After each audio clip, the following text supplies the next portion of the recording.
We've won away. We've won away. We've won away. We've won away. We've won away. And, you know, you can carry on singing those beautiful lyrics over and over again. Hello, everybody. Welcome back to Forte Viva. Hope you all are doing well. Hope you've all had a great week. As you can maybe tell from that, Grimsby won away. You know, a bit of a rarity nowadays. But we'll get onto that in a little bit. That and so much more to talk about this week, including 11 games, couple new manager appointment, you know, a couple potential sackings, and we should probably touch on a certain team's pitch, shouldn't we? All that to come in this episode, but I'm not alone. We've got two people this week. We've got Luke. How's things? Yeah, good. I don't know what this term "winning away" is. Can you explain that one for me? I don't know.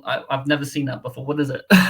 Well, basically, it's where any team scores more goals than the opposition that's not on their home patch. Apparently, I've forgotten that was a thing from yesterday. Even more so than back-to-back victories. I forgot that was a thing. Bloody hell, we really are breaking new boundaries here. We've also got cheering on the pod this week. Fresh into life at uni. Seems, from obviously what we've just been talking about, seems to be having a bit of a grand time at the minute. Yeah, it's going fantastic, isn't it? Within the past half hour, I found out the local kebab shop isn't open, so I can't get a kebab. I'm violently ill, which is also brilliant, and it's natural illness, guys, nothing else. Also found out that basically everything that could have gone wrong within the past, I don't know, hour and a half has went wrong. I got an Uber from Cardiff Central to my campus. It's about a 10-minute drive, about 3 miles. His car broke down. So everything that could have went wrong in, again, the past hour has went wrong. Apart from the football went well. So woohoo! Fantastic. There's been more to that as well, but we won't touch on the some certain details. We'll brush that to a side. If you really want to know, you can always ask Kieran. I'm sure he'll happily oblige. Right, let's talk football, shall we? Pretty solid week for our teams in particular. Grimsby winning, Newport winning, MK Dons not quite winning, but there's been some news on them this week, but we'll touch on probably we'll look at the game in which was probably the most looked at yesterday. It was once again first versus second. Gillingham, started the season very strong, coming up against Barrow, who have also started really strong themselves. They've had a particularly impressive start. Obviously, they went to Chelsea in the week and lost, but didn't disgrace themselves too badly looking at it. But if we're looking at it at the game, it was Gillingham that won 2-0. Really good performance from Gills. Another win for them, another clean sheet. It was Jaden Clark with the first goal. It was a really, really nice through ball from Robbie McKenzie for it. And then the second one was McKenzie scoring one himself from finding the back post from a corner. Kieran, we'll start with you. Gillingham absolutely fine at the top of the table. Just the 2 goals conceded all season. Unbeaten at home this calendar year. I think I saw earlier. How much has sort of like a transformation has sort of marked Bond? We sort of knew that the parts were partly in place. It was obviously identifying probably their one weakness from last year, and that's scoring goals and seeing games out. They're doing that this year, aren't they? Yeah, you kind of just nailed it down to a T there. The one thing that they struggled with last season, that they weren't challenging for, promotion come the end of it, was that they weren't as clinical as they were solid defensively. But they've got that balance now, haven't they, of maintaining the core that they had at the back alongside having some incredible attacking players and attacking prospects, First Division. Weirdly, I talked to you about this earlier. The last time they lost it on their home patch was Boxing Day last year to Crawley. So there's the fact. That was in the league anyway. I think the last time was when they played Sheffield United in the FA Cup or something on those lines. But no, they built on the really good defense and that really good, solid back line that they've got. But we talked about it when we talked about their recruitment. It's absolutely quality, and they're especially now with the attackers they've got and the depth they've got. I can only see them really building on already being top of the league. They just look a right unit, don't they? And I think it's even more. And I think they've just progressed it even more so with Mark Bonner coming in, which was a terrific appointment in itself. I just didn't think they need much. I mean, they're certainly well backed. I think it's clear to see, and certainly reaping the rewards at the minute. Winning games as they are, and keep not conceding. Just as I say, just the 2 goals conceded, but also building that sort of like home form is so important as much as maybe getting some results away from home, which Gillingham have done. Obviously, that home form is so important, and that's a magnificent record. The fact that they haven't lost a home game this calendar year. But guess who they've got on Tuesday night at the Priestfield? Yeah, a side that's not particularly great away from home. Although we're judging on yesterday, not quite. Luke, we'll touch on Barrow. Really impressive start to the season for them. I certainly see. I mean, Stephen Clements returning to his old side after taking over from Barrow, taking over Barrow in the summer. I've always felt that I always felt that this was going to be a pretty tight game. I didn't think there'd be much in it, but I just fancied Gillingham to get over the edge. But that aside, we've probably touched about it quite a few times. But how impressive have really been the fact that they're sitting third at the minute after 8 games. Oh yeah, no, and you can't really judge them off this result. They've come up against a really solid side that pretty much already had the foundations in place and was only really looking for the sort of finishing piece in the puzzle this summer. Yeah, I think what Barrow have put together is still really, really good. I mean, even the first goal they conceded, I can't really judge it because it was just a brilliant ball by McKenzie, to be honest. It was just too good. It's one of them where you just have to sort of sit back and applaud. Second goal, a little bit more critical. I mean, defending at the back post from, set pieces, kind of got to track your man, basics. But aside from that, one little error. Yeah, I mean, it's one of those. It's too early to call it a 6-pointer because it remains to be seen whether they'll still be up there and whether they'll still keep it up for the rest of the season. But as a starting point, this is brilliant. Absolutely, and there's not really much more you can probably say on that. As you alluded to, I think their first goal is just a moment of quality. It's a quality ball. They probably could have done a little bit better for the second, for the fact that he's back post from a corner. It could have maybe been defended a little bit better, but you look at it on the whole, it's a terrific start for Barrow. They've got Doncaster next, and then they've got Cheltenham. That's sort of an out of form Doncaster at the minute a little bit as well. So they've got opportunities there to pick up some points. But of course, their start has been magnificent, really. Judging by the fact that we had them to be pretty down there, I think it was safe to say we won't touch on that too much because the more I look at that, the more I get embarrassed. And I think you two too, as much as Jake, who's obviously not here today. So yeah, look, Gillingham, fantastic. They certainly look like already early on. It looks like that they look quite comfortably going to be up there, to say the least. I back them in the top 3. I really do. They've got the perfect foundations in place now. They can score goals. They don't concede many, and they're winning games. And that's all you need to do in this league. And they've got a manager that's been there, done that in this division, and certainly working his magic with Gills.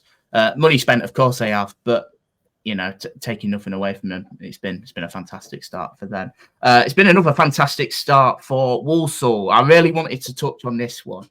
I've been full of praise for Walsall the past few weeks. I think I said last week that they've sort of maybe taken me by surprise a little bit with how well they've started. A 4-0 victory against Colchester. Yeah, wow. That's all I could certainly say on that one. Jamie Jelling with the first, the old man, Albert Adoma. I say old, he's 30, Premier League experience and all that. Just a really good player at this level with that much needed experience. And then it just seemed like Colchester sort of just pressed the self-destruct button near the end a little bit with two Jack Earing goals. Kieran, me and Luke mentioned about Walsall last week, but I wanted to get your take on them. How did you see this start coming, to be quite honest? No, I don't think when you looked at the teams kind of that you'd originally say they were bookies' favourites, or you'd look at them and go, right, they'll be up there, no doubt.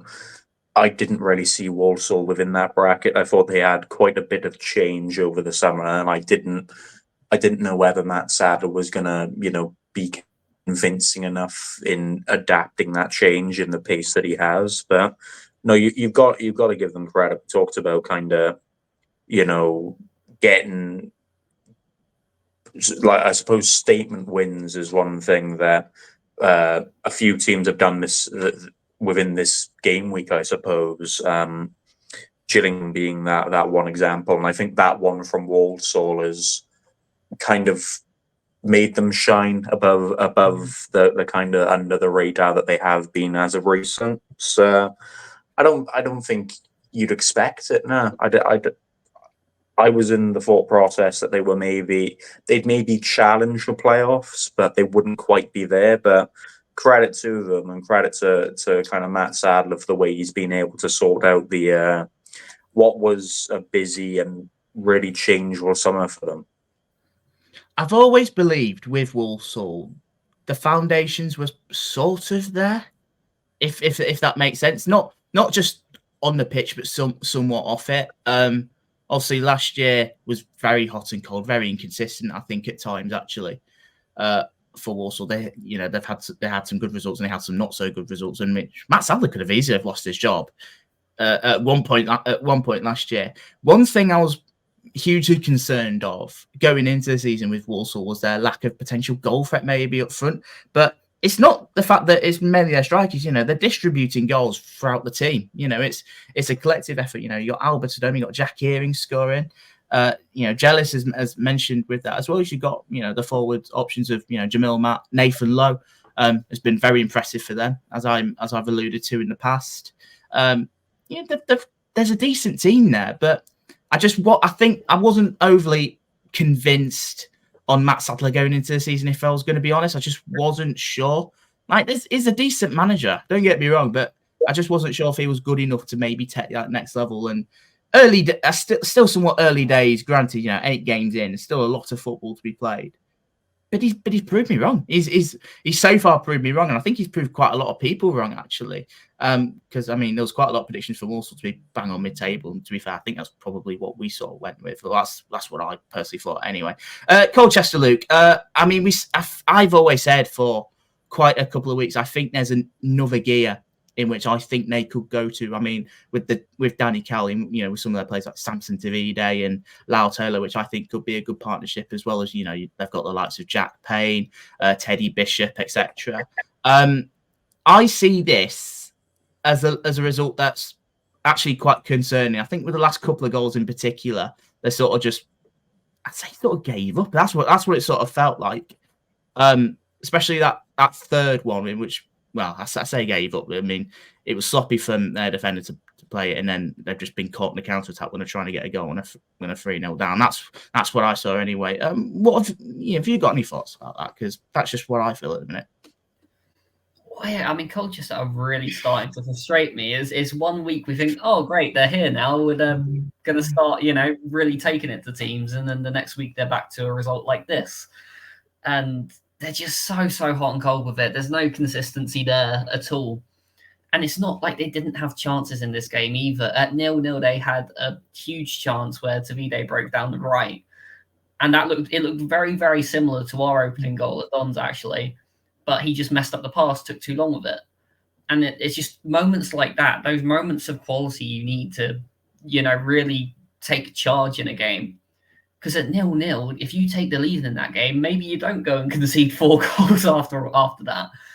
But it's just that inconsistency. And again, with the defending, it has been poor. Personally, I really don't like that first goal worked.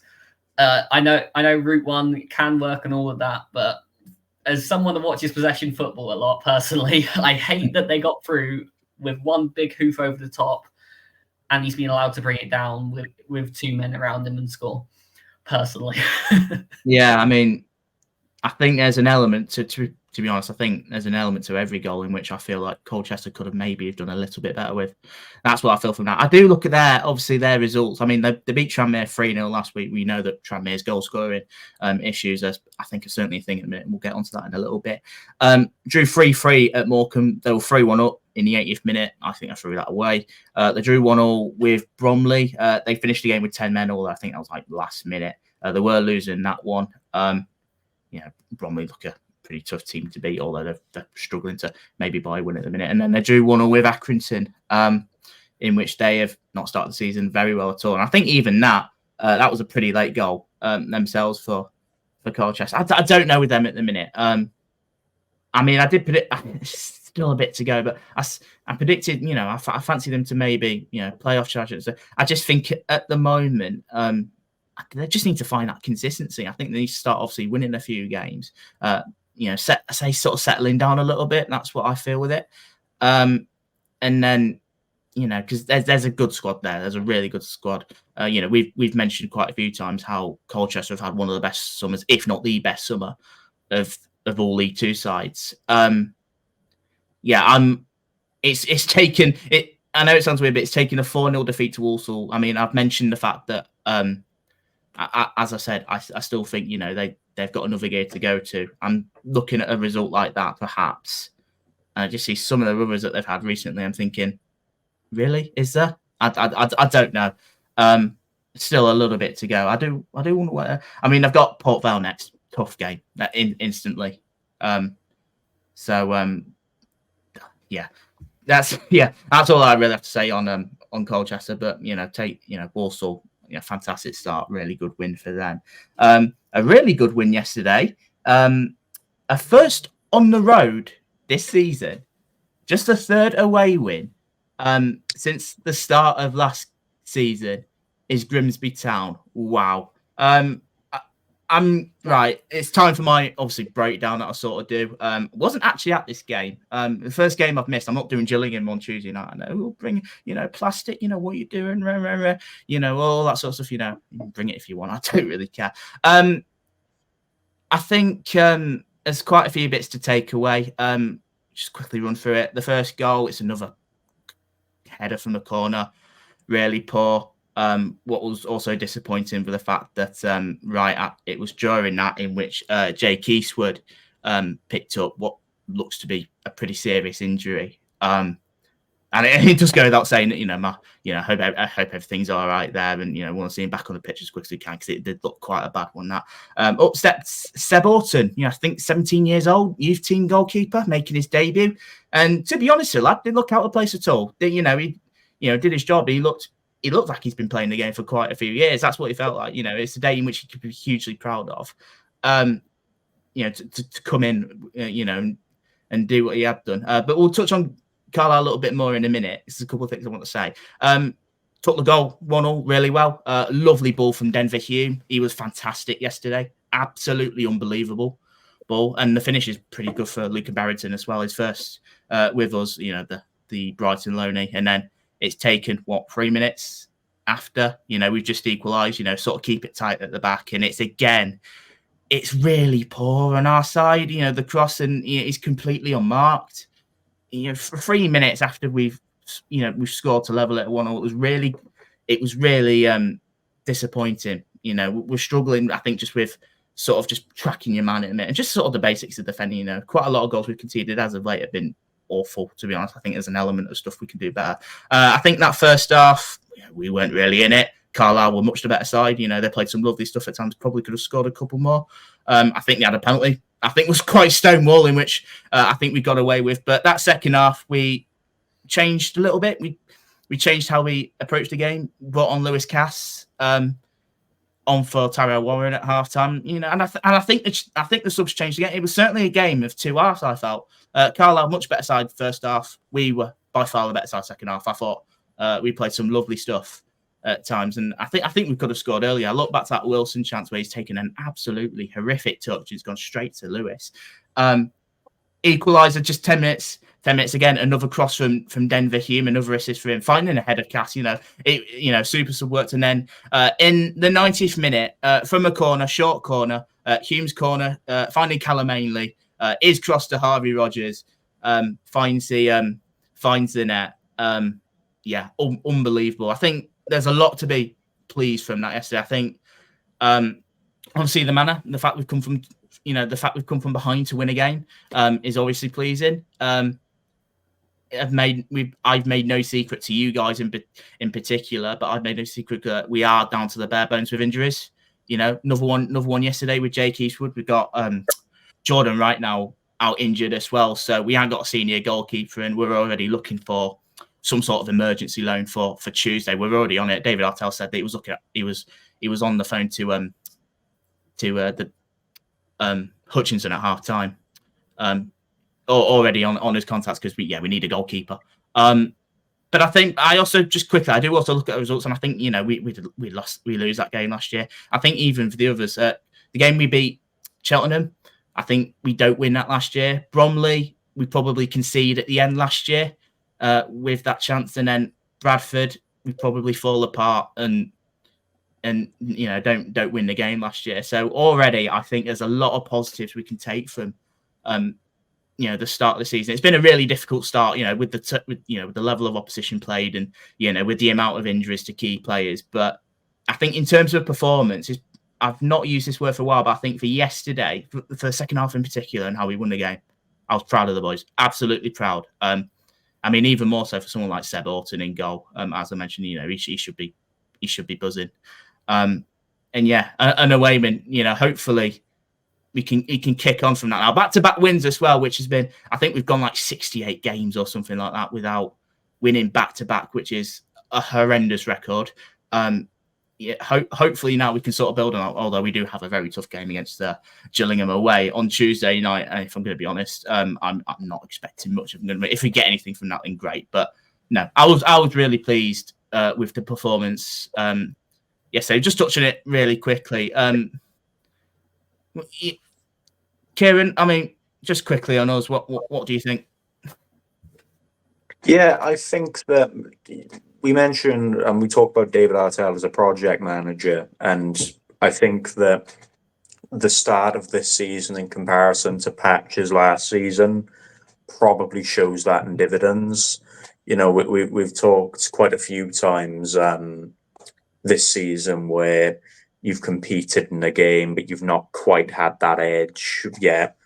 You can tell there's a lot more kind of character within that team. There's a lot more, I suppose, want to win and that desire than there was last season. You can kind of tell, and you can slowly start to see that David Artell type of football being implemented, albeit it's very difficult with the amount of injuries that you've sustained. But yeah, I still think that you'll have bumps in the road, and then there'll be moments where you'll see all the people I'd imagine on Twitter again saying or questioning David Artell for certain decisions and results. But at the end of the day, he's a project manager. If you've got the patience, he'll be able to bring you success in the near future. And I think that result potentially portrays what could be positive things to come, albeit you've got that very difficult game against Gillingham.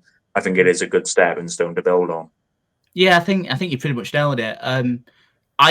There was a debate yesterday amongst our fan base for the fact, have we really improved from last season? I honestly think we have quite dramatically. There's certain aspects we still need to work on, like their defending. I think we've shipped in too many goals already, too many ball goals. We probably do need to look at that, but we do. We're moving the ball around better. We do look a threat going forward. We can score goals. And this year, we're starting to get results more. We're starting to win more games, which is pleasing. There's a little bit more character in this squad compared to what we had last year. I found it quite amusing, from at half time, 2-1 down, was quite mardy as it was, because it wasn't a great first half, as I've alluded to. I saw one comment in particular in which Dave Artell, pack your bags or something, you're not welcome in this town, you clown, or something like that. It was, and I checked again at full time. Would you believe it? Tweet deleted. I'd imagine there was a few of them yesterday, but no, I think it was a big win for him as well. As for us, that away win was something that we've probably been alluded to. We've not had many very good trips on the road from last season onwards. So it felt like a big one, and in the end, I felt it was a bit of a deserving one. I think that second half alone, was probably better than what most of Carlisle did, if I'm going to be perfectly honest. Really pleased. Just to quickly touch on Carlisle, obviously Mike Williamson there now. 1 win, 1 loss, first 2 games. I'm under the impression, I've said this a few times, I think, that they've got such a ridiculous sort of mentality, sort of like losing mentality in a way, in which they just sort of crumbled as they did yesterday. They were nowhere near as good as they were first half, and I think you can sort of see where the problems were, that it needed changing, and that just didn't happen. Williamson, from his time at MK Dons. How do you think you can sort of maybe just turn sort of this mentality around, or can he? Is he capable of doing that? Well, that's the tricky one for me, because I think they need someone that's a motivator, and I can tell you that's not Mike Williamson. he's very robotic in his ways. I would say. I don't mean that in the worst way, of course, but he has his methods and likes to set up in a certain way. But in terms of mentality, I feel like you need another probably more experienced coach there to come in and be like, right, guys, we actually need to, go and win a game. Would be nice. And I mean, to be fair, even when you look at the table, at the stats surrounding Carlisle, I think they've got the second worst goal difference in the league currently, and I think that backs this whole sort of lack of strength in terms of mentality as well. And that's quite a big shift to turn around, especially coming after a relegation, even with this new change of a new manager coming in. Yeah. It was obviously not going to be a quick fix. We said that Artell was a bit of a project manager. Williamson could be that as well, but I think he's got quite a lot of work to do on his hands to maybe try and shift that. I could see that the problems were there for Carlisle yesterday, and they were not rectified at all, and I think they've lost the game. Sort of a little bit on that stubbornness. Just quickly before we move on as well, I was listening. I did bring it up in the chat, but I was listening to Williamson's interview, and he brought up the fact that we had about 0.04 XG, and I'm like, what the fuck are you talking about? We're judging games on XG now, are we? Well done. You've won the game on XG. Yeah, congrats. What do you get? Nothing. I'm quite happy with the 3 points, to be honest. I'll quite happily take that back home. So thanks for that, Mike. But yeah, as I mentioned to you in the roundup, obviously best wishes to Jake Eastwood, and obviously big shout out actually to the Carlisle medical staff there. We do wish him well. I want to touch on Doncaster. They've not been that great at the minute. Lost to Harrogate. They drew with MK, although they had 10 men for a lot of it. MK finished with 10 men as well. And then they lost 3-0 to Chesterfield yesterday. Shay Dunkley with the first. Paddy Madden, I believe it was his first goal from the penalty spot for the second, and then another goal for Berry, in which I've been really impressed by. A couple of red cards in there. Luke Molyneux picking up a second yellow card for kicking the ball away from offside. What's he doing? That's just stupid. And then they had another red card, I think it was Tom Anderson, in which, I'll be honest, looking at the replay, I don't know why. I don't know if I think it's for an elbow from what I've read, but I couldn't see it in the clips. I've said that there's another gear to go with Colchester, of course. I firmly believe that with Chesterfield. How big of a result is this on the road, Kieran, for them?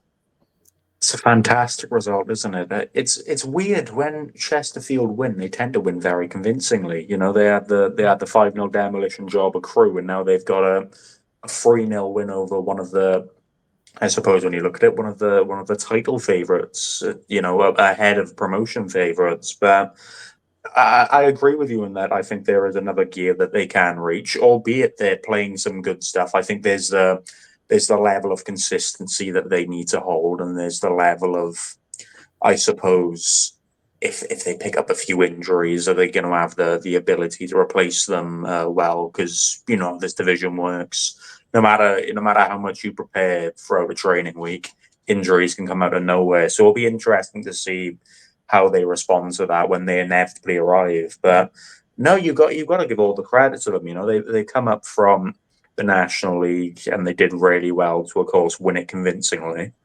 And they've settled into League Two life really well to a point where, you know, we're at the minute able to talk about them as could they reach the playoffs or promotion, as opposed to are they just going to be stable enough in the divisions? It's been really impressive from them, and I'm excited to see, you know, what kind of levels they can reach this season. Yeah, they've settled in quite nicely, haven't they? I think everyone sort of thought that they'd be fine adjusting to this division. I thought, if I'm going to be personally honest, I did somewhat expect a tad bit more from them. For what they've done so far, but I still think it'll come. And you mentioned about injuries. I think they've already had a fair share themselves at the start of the camp. I think Madden missed quite a period. Ryan Coolclough was another one that was out for a little bit, but he's sort of on the way back now. I think they had one or two others as well. Obviously, it does get to the point that maybe if they maybe pick up a few more than that, I think maybe got the depth. But I think they do. If I'm going to be honest, they've got players like, if we're looking at Coolclough, with his injury, you've got Dobra, Berry, Morecambe that they've got on loan as well. Shay Dunkley is turning out to be a massive signing. I thought it was there, and he got the goal yesterday. Really good header from the free kick, and Berry's goal in particular was really impressive as well. When where Doncaster were down tonight. We'll touch on Doncaster. Without a winning three, 2 defeats from that 3, ending with 9 men. He had a red card last week. Maybe a little bit of a disciplinary problem there. That's what I sort of feel anyway. I think with the manner in which certainly two of the 3 red cards. And yeah, a poor result in the end. Certainly a day to forget. I think it's fair to say, isn't it? Oh yeah, I mean, if you go down a man early in every game, chances are you're going to lose every game. There clearly is a discipline problem with them in the minute. I don't know if it's head loss or whatever, but it's just not quite clicking. And they're giving themselves an uphill battle. Obviously, they did against us, and they have again here against Chesterfield. And to be fair, I think that's actually shown better by the way they defended for the 3rd goal, because in all honesty, it was kind of pathetic. Yes, they were on 9 men at that point, but there were 4 of them surrounding one player. Not one of them made a challenge. He just ran straight through the middle of them. That summarizes it for me. They really just need to relax a little bit, just regroup and really fight to get a better result than that, and maybe finish a game with 11 players on the pitch. Yeah. Yeah, it's weird. I can't get over that Molyneux one. He's on a yellow card. He's been flagged for offside. He knows that it's a booking if he kicks the ball away in that position. He absolutely knows it. I don't know why he's done it. It's not a good look. And I need to try and figure out the Tom Anderson one, because again, looking at it, it's really hard to see. But if he has elbowed him, then I don't think it's really in place. But I can't comment for definite. I've not seen it. It's quite hard to. Donny's next. I look at their next couple of games. They've got Barrow on Tuesday. Really difficult game. Barrow will be wanting to get back to it after defeated Gillingham. They come to us, Grimsby, next week. We always lose to Donny, so they might get 3 points there. And then they've got Crewe after that, in which obviously they lost yesterday. But are proving that at the minute they can get results and they look a half decent team. So it's not an easy running by any stretch, if I'm going to be honest. But I think certainly Grant McCammell and anyone sort of hope that this is just a little bit of a blip. But they've not. It's not been a good look at the minute. But I guess it can happen to teams. I mean, they've not got an issue with scoring goals. Maybe a tad bit of an issue at defending them. I mean, as you alluded to, that 3rd goal, really nice goal from Berry, but it looked quite poor on Donny's behalf, even with 9 man and their best centre-half sent off. Or he might not be the best, just a centre-half sent off. Donny fans can say what they want on that. But yeah, Chesterfield, really good day for them. In front of their travelling fans, I think it was about 3,000 there, which is excellent support. I mean, it's not exactly far, if we're going to be honest, but either way, it's still brilliant support nonetheless. Yeah, it was certainly, I think, a miserable day and then some, I think, for Doncaster. but they do need. I think they do need to get those up, somewhat quite quickly, because they've now gone 3 games without a win, and they didn't look that convincing against Harrogate in particular. Not sure how they did against MK. Seemed a bit, even with 10 for most of it. I mean, yeah, I don't know. They're a weird one at the minute. But yeah, they need a result. But yeah, really good result for Chesterfield, in which they're only a point behind them now, actually, in ninth. We'll cut to an ad break. We'll probably run through the rest real quickly, because there's not that much. Well, I say there's not that much. There still is, but in terms of some games, not that much to really look at. I'm looking at, Tranmere Salford, to be honest. That could be done in about 30 seconds after putting myself through that on Friday night. But we'll be back in a moment for, obviously, the rest of the games and the news somewhat, obviously, with AFC Wimbledon. Don't go anywhere.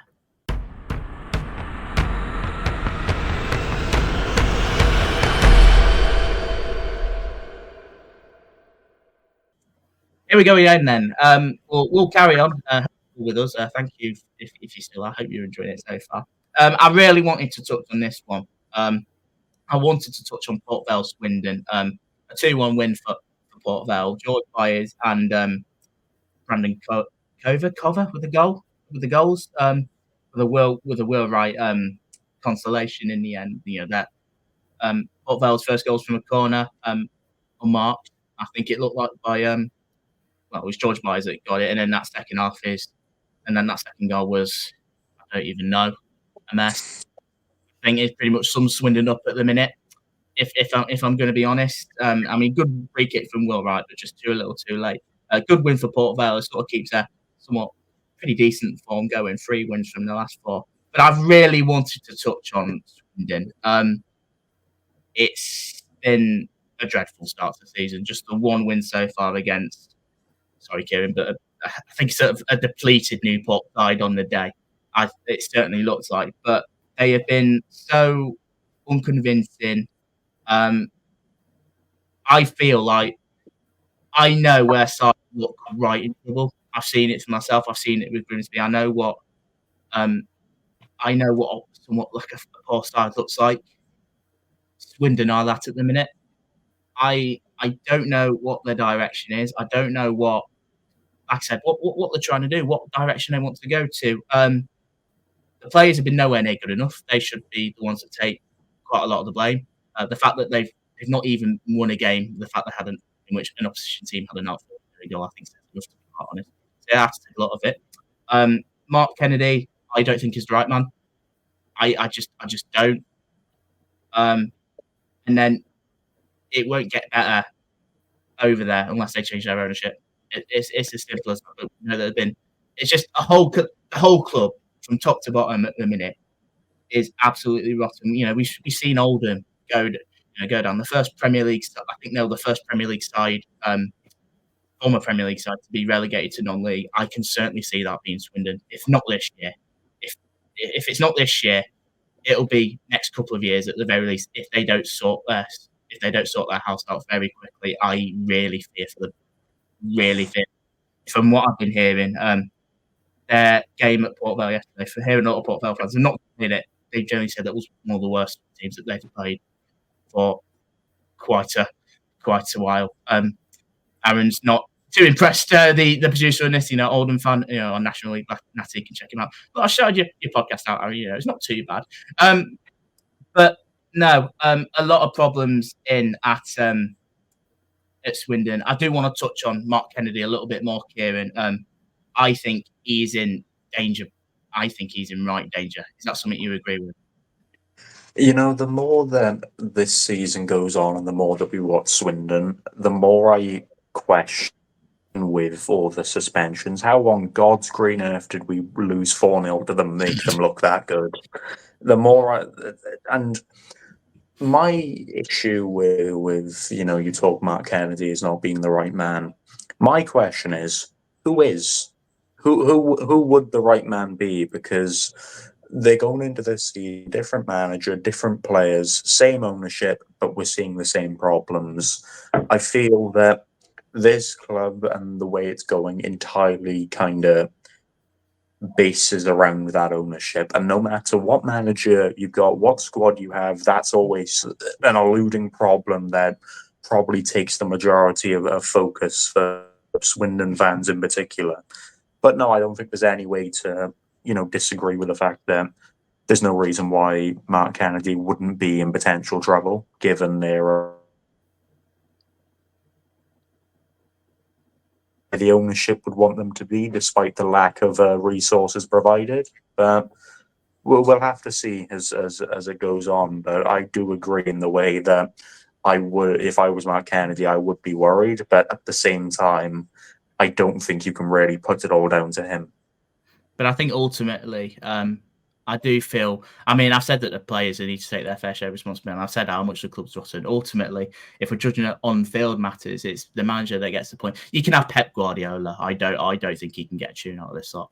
I feel that Swindon are just so sort of not up to it in the professional standards. Just everywhere really. I don't know. I don't know where they go. I don't think any manager comes in and does a job with them. I think they're just that broken. I hate saying it because I don't mind Swindon as a football club. They're a decent club. They've got a decent fan base, but I don't see how, where it can get better. I just don't. Like I said, I've seen it before with Town. I know what somewhat like a rotten club feels like, where it's gone stale, like on the pitch, off it. The ownership's not there. And you quickly regress. We've seen it with a lot of clubs, and I fear that Swindon's probably next in line for it. So that's just that. Port Vale on a really good run of form themselves, Luke, aren't they? If we're changing the subject to there very quickly. I'm looking at it, and I think they've won that game on pretty much every stat possible. So it's a solid win. Given the amount of dominance they had, I would have liked them to run away with it maybe a little bit more. Just, if you want to be towards the top end, you have to really sort of be digging in, be brutal against these sorts of sides. Because, I think if any League Two club wants to play Swindon at the minute, realistically, so when you've got your chance, you need to go in there and, really put them to bed. But still, it is a win. It's a home win. And you take the 3 points and you build from there. Yeah, exactly. That was a pretty damning statement. Every team wants to play Swindon at the minute, and you're right. You're probably right. Although Newport didn't fare that well. Had to get there, but circumstances. Cheers for the reminder, man. Thanks. Thanks for them. No worries. But no, yeah, good win for Port Vale. They need, another win for them. Keeps somewhat their little unbeaten run going. Pretty much right up there as I'd expected. Good for them. Not really too much to say. Just good win. I think after last week as well with their comeback with against it was Accrington. I think the character that they showed to come back late from that. I think might have played a big part in that because they weren't really that great last week. But I think a lot of people did think they predicted that they'd probably beat Swindon and they've done just that. It's a win. Yeah, it's not really much more to say. It's a win. And they'll be pleased about. We'll go through these pretty quickly for the rest of the games because I'll be honest, not really. It sounds weird, but I think you might know what I mean.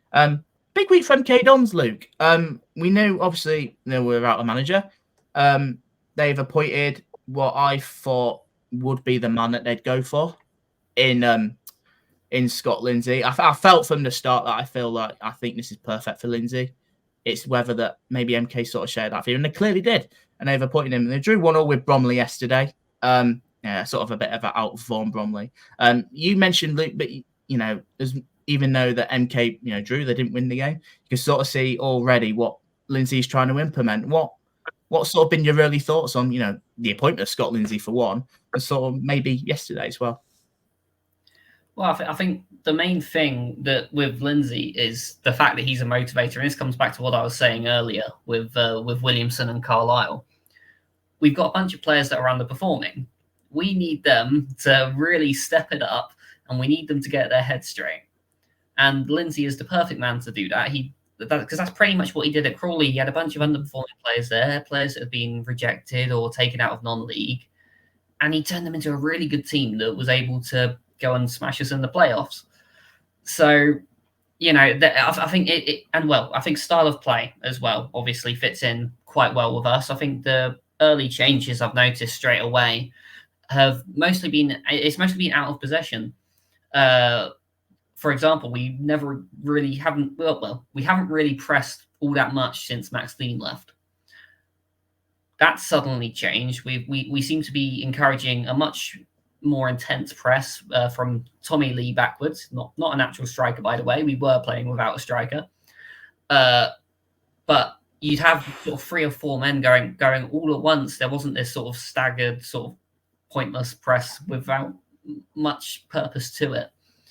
And there was also more purpose to our passing as well. It was a bit more direct at times, and it needed that, honestly. Because you do need to be able to mix it up, because if you're focusing on patterns of play too much, you become predictable, because other teams can learn patterns. They can't learn split decisions that you're making as and when. Our opening goal was, it was pretty much all Tommy Lee. Managed to sneak in on a mistake, showed good strength to get to hold off the Bromley man, and bided his time, waited for Tomlinson to come in at the back post, easy 1-0. Unfortunately, their goal from our perspective was dreadful. MJ Williams, once again, it's that time of the week where I'm judging you. Let's play a game. Let's play. What minute? What part of the pod is Luke going to play MJ Williams for something that he's done on the football pitch this week? It's taken 47 minutes, so he's doing all right. Yeah, I waited a while, but it had to come at some point. He had the option of either turning away and passing to one of his teammates in plenty of space, or turn in and run into 4 players.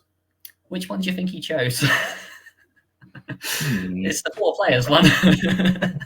I did wonder. I wonder if it were, I wonder, based on the fact that you blame him for just about anything that goes wrong at the club, I wondered if it was the negative option. Turns out it was. But no, we did have a chance to prevent that goal after that point. It was poor defending, miscommunication between Tucker and Offord, and then easy 1-on-1 for Michael Cheek, and fair enough, good finish. Aside from that, we had lots of sort of chances, not major chances as such, aside from 1 or 2. It was quite a scrappy game. There wasn't too much to it. It wasn't particularly entertaining. But the important thing for us is that is our first goal away this season, and that's our first point away this season. That is an improvement in my book, so we'll take that and we'll carry on. That's a platform to build off. It is. I think you predicted in the week, actually, you predicted a defeat, at Bromley. It was a sort of game in which you were going on about, in which, it's a type of opposition, with how they set up that, MK Dons don't fancy. So, it certainly looks like, it's a point on the road, albeit against a little bit out of form Bromley side, in which we'll touch on now. Another goal for Michael Cheek, by the way. I didn't think he'd have any problem settling into life in the Football League. I think that was his 5th goal. Like I said, I think in a pod that a couple of weeks ago, the fact it's taken him this long to play Football League football, I think is quite mad.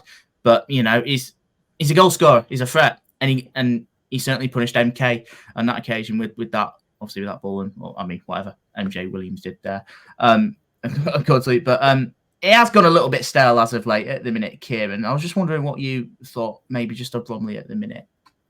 I think we spoke about it a couple episodes ago that Bromley may take a little while to adapt to the Football League, and when they start kind of losing a bit of form, like the really good form they had at the start of the season, it would take them a little while to adjust and adapt, and it'd be interesting to see how they responded. And I suppose you got to give them credit in the way that they're playing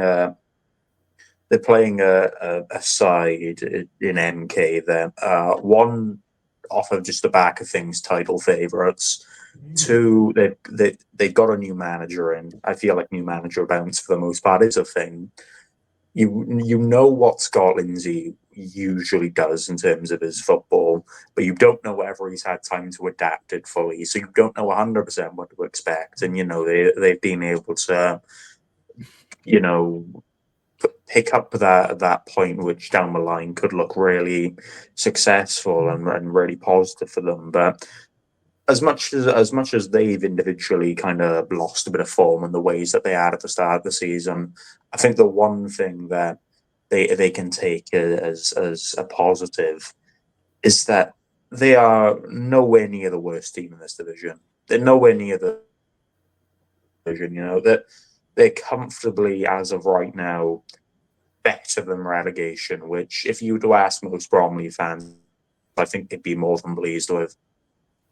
Yeah, I mean, I agree with you there with the fact that there is worse teams in the league. I think there's about 4, 5 in particular. I think are probably worse than Bromley at the minute. I mean, you did mention. I mean, you look at it. I think at the start of the season, it probably did look a good point. I'm just thinking at the minute. Although they have played, they have played some somewhat pretty tough games. I mean, I do look at their form. I do think it's a little bit of a worry. I think with the start they got, but I mean, this is Bromley. I think we're talking about. I don't, that new boys to the EFL. I think for some, maybe there was a few that sort of thought they'd do a little bit more. I think maybe with their start, winning, I think their first 2 games. Yeah, I think it's just, I think they're finding out a little bit of a harsh lesson at the minute. I didn't think they'd be that. I didn't think it had taken that long to settle to the EFL, to be honest. I've always said that I think their style of play, I think, is perfect for the division. I think they've got some players that are well suited to this division. I just think, just at the minute, I think they're certainly finding things.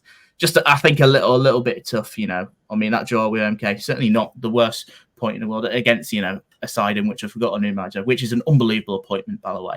But I do look at maybe some of the games. I mean, they have played Notts County and lost. They were 2-0 up in that one. Maybe a bit of a one with the 2-0 up, but I mean, Notts County look real good. So I lost to us last week. I thought they were really underwhelming. If I'm going to be honest, Colchester they drew. I mean, they lost to Crewe. That was quite late on, and then they lost at Bradford. Yeah, and then I mean they've only won once, and that was on penalties in the EFL Trophy since beating AFC Wimbledon 2 now. I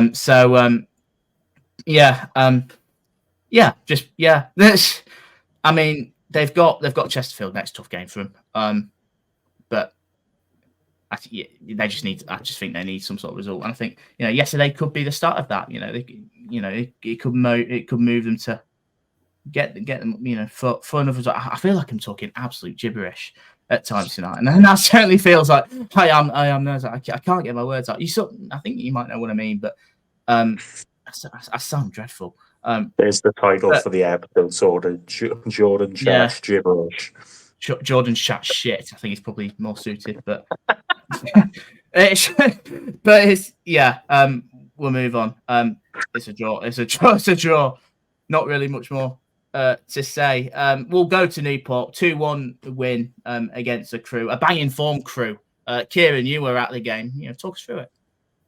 I will be fair. I think that the goals we scored, for the first one, I hope you've watched it. It's a centre-back who last season was playing for Taunton Town in the National League South, and he scored an absolute worldie from outside the box, which occurred in the first half, and albeit I think when you look at it, Karen Antwi's probably left with way too much space to drive the ball from near enough the halfway line to the position he ends up laying it off to Evans from. But either way, it's a ridiculous strike. I thought the first half was really well contested from both sides. I think, weirdly, despite them being, I think they were 4 wins in a row in the league, 5 unbeaten. They were looking 5 in a row, if I'm not mistaken. So going into it, I wasn't overly confident. But that first half, similarly to a lot of the home games that we've had this season, I felt confident for some reason. I don't know what it is. I understand that it's the home thing, but we always tend to perform really well at home. albeit ignore the Port Vale game to take that out of your memory. And then we've moved into the second half. I thought again it was a really good game of football. Could have went either way. They've scored and it's been ruled out for offside, which credit to the linesman. I think he was spot on with that decision. Also during the second half, I don't know what happened to Crewe's goalkeeper, but he had a right howler. A ball's bounced up to him. He's tried to reach it, but he's like tapped it over his shoulder. Courtney Baker-Richmond is left with an empty net. But I got to give credit to Mickey Dimitri, who obviously used to play for Newport. He's went in from behind. He's went into the side with potentially the cleanest challenge I've ever seen from what easily would have been a red card offence if it would have went wrong. But anyway, Crewe in that second half, they had scored, it was ruled offside. About 5 minutes later, we've got the ball at the other end of the pitch. We've hit the post twice to a point where the ball has hit the one post, it's rolled, somehow not went in and hit the other post. And then Crewe come down the other end of the pitch, equalise off of a drag back, which, to be honest with you, I could have scored. It was just kind of that close to goal. 3 minutes later, every single time I come on here, I feel like I give huge praise to Andy Glennon, and I'm gonna do it again because he's got the ball off of a throw-in and delivered the perfect cross to Matt Baker, who's just headed it home. He's not going to miss that either. And that final 10-minute period, I have never been more stressed in my life. The fourth official added on, I think it was 7 minutes. Don't know where they came from. Nothing major happened. A few knocks and bumps here, but nothing to merit 7 minutes. Anyway, we sat everyone back, as you'd imagine, and then you'd imagine Crewe put everyone forward. So it was about 7 minutes of the ball pinging in and out of our box and me being shit scared that we were going to do what we've done many a times and throw it away in the final minutes. But credit to every single one of those players. I've said no matter if we win, lose, or draw, so long as we perform to expectations, we're performing far above expectations for a lot of people. I'm proud of them regardless. And that result was not easy. It was really well fought. It was really difficult. Nick Townsend pulled off a couple of, ridiculous saves that if they happened in the Premier League, they'd be on repeat for years to come. So I'm very pleased with that result. I was, again, partly worried going into it, given the two forms. But no, it's a really good result to hopefully get back on track. We've had obviously that suspension news that we had against Port Vale 3 weeks ago. Kieran Brennan's back for Tuesday's game, against Salford. And Cameron Evans is already back and he's, reintroduced himself by scoring a worldie. So good day at the office. However, we play Salford at home midweek.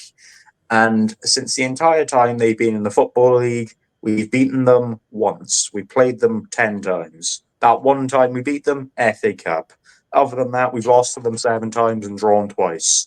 So we'll see if we can break that curse, which weirdly we broke one in the game against Crewe. We hadn't won a game in September since I think it was 2021 before today. So we broke one bad habit, I suppose. Let's see if we can break another one by finally beating Salford. But I always have that fear going into it because we never bloody do. It's a bit of a shame that Jake isn't here for us either. I feel what he said. Just a bit. No, good win for Newport. I think much needed. I think certainly after obviously a few defeats, albeit some in maybe circumstance, but certainly much needed. A really good win against a Crewe side that have been flying as of late as well. Nice to hear the Anthony Glennon praise as well. I've always thought he'd do well at Newport, and I'm glad to hear it. Just a quick one on Crewe, Luke. I mean, they did lose, but how they've won the last 4 or 5? I can't remember if I'm going to be honest, but they've lost. So four in the league, 5 unbeaten. There we go. I think with that one, how much confidence they can maybe take forward, obviously because they had that start they didn't, which weren't great to say the least. Well, yeah, I don't think they need to worry too much. I think it was just one of them days in the office. Obviously, Newport have defended very well. I mean, that game can be pretty much summarised. I think there were 5 shots on target in that game between both sides, and there's 3 goals. So it was just those small percentages they needed just to get themselves back in the game to find that equaliser. And obviously that hasn't quite happened for them, but they've still put in a reasonably solid performance. And at the end of the day, it's performances over results for long-term success. If you're consistently performing well, the results will come with it eventually. They do now have a bit of a rest on. They don't have a midweek fixture. Something to do with the opponent's pitch, don't know. But anyway, they can relax. Maybe have a game of golf on Tuesday, and then then they have to face Gillingham at home on Saturday. So good luck with that, but should be a good game. Yeah, I'm getting the score. I'm getting the scoreline 2-0. I don't know where I'm getting that one from. I don't know. I'm hearing it from somewhere. What's this for? What, Crewe Gillingham? For something about AFC Wimbledon. I'm not a million% sure. Right, okay. No, Took you way too long to clock on to that, George. Cheers, man. Yeah, great. I'm moving on. That was embarrassing. We'll run through the rest just very quickly. I mean, we have gone for an hour already, which is pretty mad. The most obvious result in the weekend also took place. Harrogate beating Bradford. I saw it coming from a mile off. Bradford, dreadful first 20-25 minutes. Harrogate just steamrolled him. Probably could have been more. Had that goal, brought a goal back for Andy Cook. Didn't really threaten. Harrogate saw it out. Quick thoughts on that one, Kieran, just very quickly. Yeah, I mean, I also saw it coming. It's weird. Everyone says Harrogate are their bogey side, yet Harrogate finish mid-table every season. I don't know how that works, but no, I think that it's almost similar to what happened against Doncaster, isn't it? They were efficient. You know, they took chances where they could have, albeit they could have scored more, and they almost set the tone from the out, didn't they? And Bradford couldn't quite get back into it. But yeah, I think credit to the Harrogate. You know, they've had a tough couple of fixtures, and they come out the back end of them looking positive. Harrogate are really weird. I've said that quite a few times. I mean, they lost the Crewe 3-0 last week, but they've just got the knack of just, especially the localish teams around them, like Bradford, like Doncaster. Hell, I'm even going to say us because we can't beat Harrogate for love nor money. They've just got something in which they always just turn up in these sort of games, and they always win without fail. They're beating Bradford again last year. Yeah, we've not beaten Harrogate since they've come up to the Football League. Yeah, we can't beat them either. So it's not just a Bradford thing. It's not just a Doncaster thing. It's just a thing in which just Harrogate just turn it on. Really weird, but it's just them, and they're fucking good at it. Bradford really poor. I think it's probably safe to say the goal was a gift for Cook's goal, and they just didn't look like bringing it back. In all honesty, so there's that one. Not really much to say. Cheltenham Fleetwood. Fleetwood won 2-0. Fleetwood they've been okay. I think it's just sort of trying to see results out, which they've not really done that much this season, but they did win this one, albeit quite comfortably in the end. Just a quick one, just in general, just for the whole game. A couple of shouts I saw in particular with Cheltenham fans not being massively impressed with Mike Flynn at the minute. Is he perhaps in trouble? As much as how good of a win is this for Fleetwood? Well, I know, Kieran. No. He'll be back one day, Kieran. You know. No, there's okay. I'll talk it briefly in a second. But there's a really funny thing that I saw on Twitter earlier. He will be back one day, though, I'm sure. All right. One of those. Right. Yeah. No. It's a very, very solid win for Fleetwood. I mean, clean sheet away from home, solid little 2-0. That's all you can really ask for. It's just the perfect sort of ground out result. Keep it going.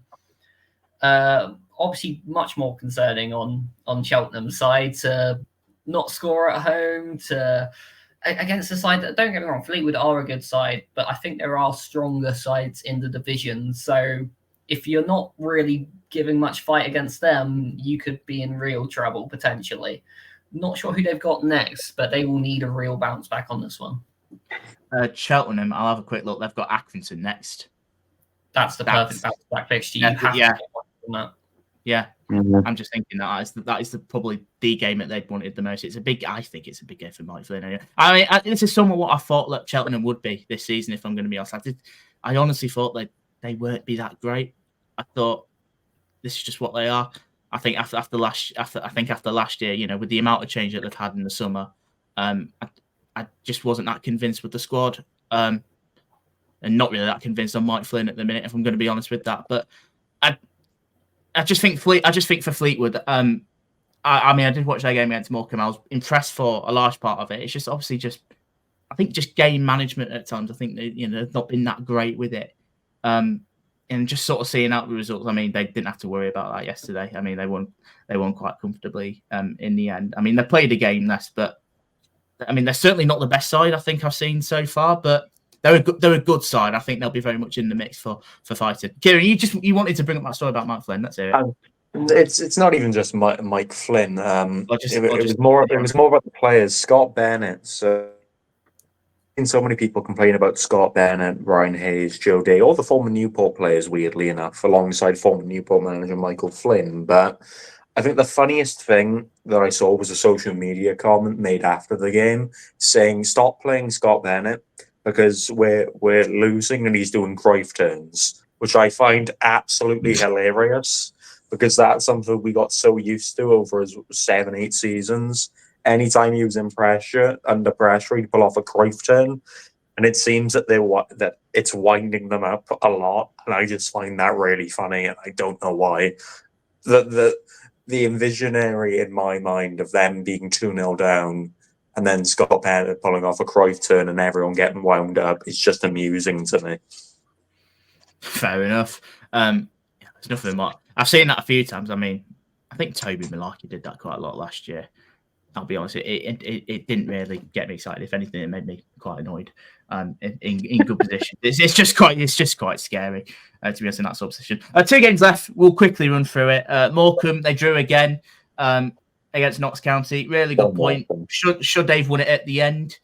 Looked it. I'll be honest. It looked it certainly contentious. 3 draws in a row. Showed real character. I think in those 3 games, especially the one. Well. In fact, no, all 3 of them. I think they have generally. Just quick thoughts, Kieran, on the game. I really do feel for Morecambe. I think they've played better than where their table position and their points to show. One, I think the red card's relatively harsh. I think on a different day that's not given. And then to be paired with the fact that ball's crossed the line at the end. Come on, you can't. You can't miss that. But to be fair to them, if they keep playing how they do, it's only a matter of time before they get their result. And then weirdly for Notts, I didn't find them very convincing. I know they've lost, of course, Jody Jones, haven't they, and whatnot. It's going to be interesting to see how they adapt without him because they weren't that offensive force that we were used to against Morecambe. Yeah, losing Jody Jones is a big one. They obviously brought in Josh Martin as a free agent as well, who's played at League One level and a little bit of Championship, I believe, as well. So it's not a bad replacement. I mean, he's not Jody Jones. It's just really unlucky for Morecambe. Yeah, that win is coming. It is just coming. It might come on, and it might come on Tuesday night because they got Bradford. So in which it wouldn't surprise me at all.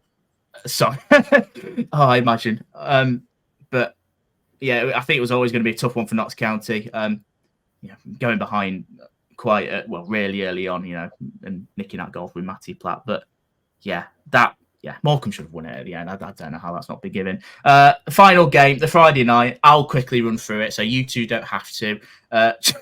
Tranmere against Salford. End it there. Moving on. It was a tragic game. I think it was absolutely tragic.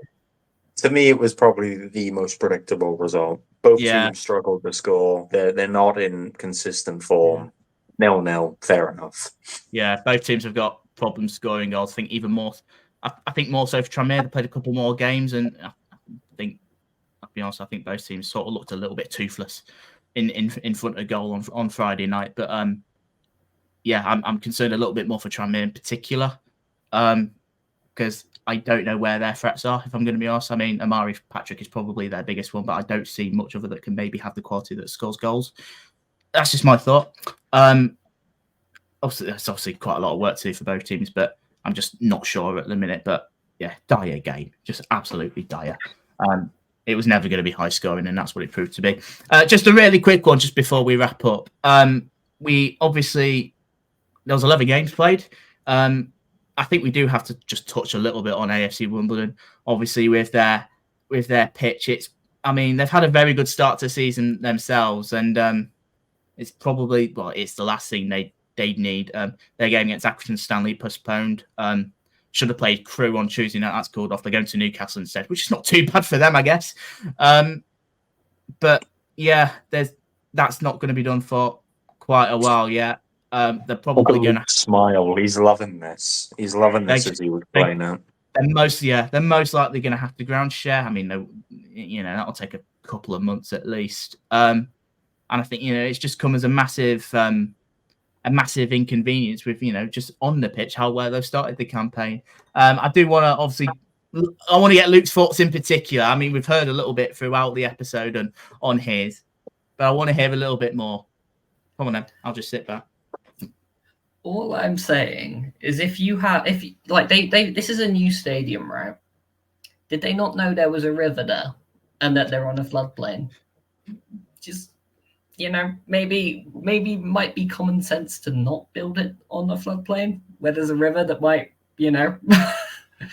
common sense. I don't know. Anyway, that sums up that club in a nutshell for me. Couldn't happen to a nicer club.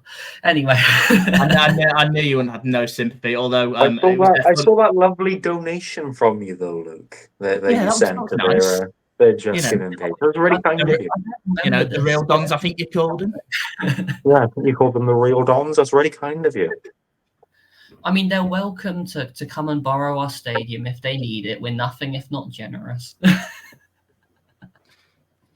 So yeah, there's that. I mean, the crowd has done quite numbers. Thanks to obviously Luke's donation with that. It's just really nice of you. You don't have to do that. It's really nice. Yeah, Luke, really nice to help out. So generous. Really nice to help out a rival club in need. To help out the real one as well. Really kind of you, man. But yeah, it's just a massive kick in the teeth for them, and the quicker that gets sorted, I think for them the better. But we'd be curious to see where they do ground share. I mean, we go to Wimbledon next month. I mean, it won't be at Plough Lane, that's for sure. We'll have to see what happens with that. And it's just the fact that they've got to cram all these games in already. They've had this game called off with Accrington. I mean, Crewe as well in the week. They'll have a lot of catching up to do. Newcastle as well. Yeah. But yeah, I mean, I'd rather go to Newcastle. St James's Park. It's not a bad trip. Yeah, that'll do. That'll do. Yeah, Premier League Newcastle. They'll get a little bit of money for that, I'm sure. Yeah, they've hit the jackpot there. To be quite honest. Yeah, hope that gets sorted out pretty soon. Unless you're Luke. In fact, no, Luke wants them to. Doesn't he? So yeah, he gave them money. Already kind of them. Yeah. Giving money to the cause, how nice. We'll wrap it up there. It's really, really good episode. There's quite a bit going on, obviously with results and the pitch at Wimbledon. Obviously, just Tranmere, Salford happened, and Bradford losing, which was inevitable to Harrogate. I hope you've enjoyed listening. As always, make sure you go and follow our pages on Twitter. Go and subscribe to our YouTube channel. Give it a like. Let us know your thoughts of the results this weekend, or just in League 2 in general. We're always open to it. Make sure you go and download the pod on Spotify and Apple, wherever you get your pods. And any sort of feedback, is hugely appreciated. We're all ears. And yeah, that's pretty much all from me. Anything you two want to add before we go? No, just thank you guys for tuning in. Yeah, just keep supporting the channels. I'm off for a round of golf. Yeah, I'm off. Very nice. Yeah, I appreciate you all listening, and I'm off to bed because I'm violently ill. Woohoo. Yeah, I'll let you go then. While you cry about that closed kebab place. Oh, Yeah. I forgot about that. Cheers for reminding me, then. No worries. No worries. You know, just what good friends do. Thank you guys for listening. We'll be back potentially Wednesday because there's a midweek fixture list. We'll see, but if not, we'll definitely be back next week. You know, next Sunday, Monday, whenever this pod goes out. We hope to see you there for it. Until next time, take care.